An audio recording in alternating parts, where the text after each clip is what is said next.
ngaranna ge pergaulan aya mabokan aya zinahan aya malingan ieu mah asalna mah dosa panggedena aing nyundul dosa aing ka langit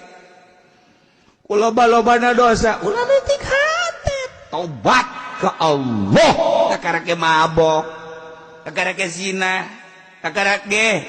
maling tobat ka Allah atuh dihampura jasa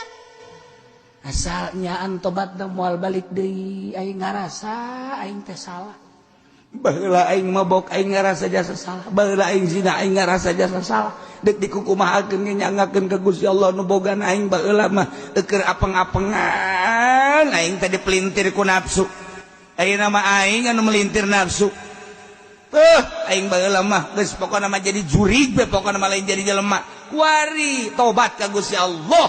Allah mah Maha hampura Gusti Allah mah babaan